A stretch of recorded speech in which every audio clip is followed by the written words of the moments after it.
La princesse Athéa et le jeune du bois partie 2. Le royaume en péril.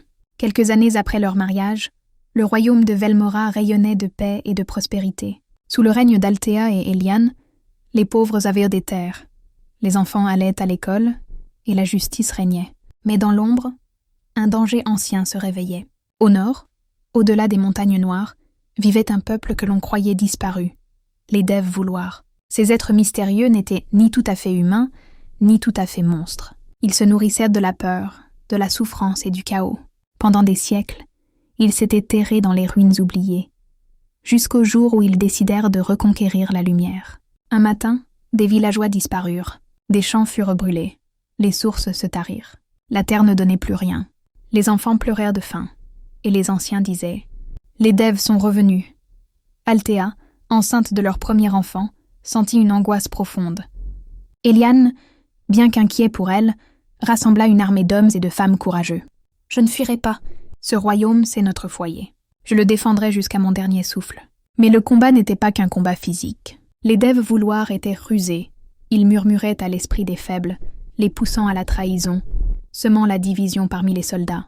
Une nuit, ils attaquèrent la capitale. Les murailles tombèrent, le ciel était rouge. Le roi Éliane, l'épée à la main, combattit aux portes du palais. Et là, la reine Altéa sortit. Vêtue d'une armure d'or et d'un manteau de lumière, elle se plaça aux côtés de son mari. « Je suis fille de roi, mère du futur, lumière de ce peuple. Je ne me cacherai pas. » Le peuple, voyant ses souverains se battre côte à côte, trouva en eux un nouveau courage. Les fermiers prirent des fourches, les femmes, des arcs, les enfants, des tambours de guerre.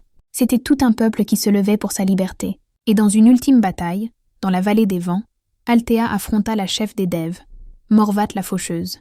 Éliane, blessée mais debout, planta son épée dans le sol et cria « Velmora ne tombera jamais !» Alors le vent changea, un éclair fendit le ciel. Et dans un ultime effort, Altéa leva les bras et pria « Que la lumière de vérité consume les ténèbres !» Une onde de lumière jaillit d'elle, aveuglant les Dev vouloirs, les renvoyant dans leur monde maudit, à jamais. L'aube de la paix. Des mois plus tard, Velmora panse ses plaies. Les champs refleurissent. Le peuple chante à nouveau. Et dans le palais de marbre, un petit garçon naît. On l'appelle Lior, ce qui signifie « lumière venue après l'orage ». Éliane, encore faible, tient son fils dans ses bras, regarde Altéa et dit « Tu n'es pas qu'une reine, tu es une légende ».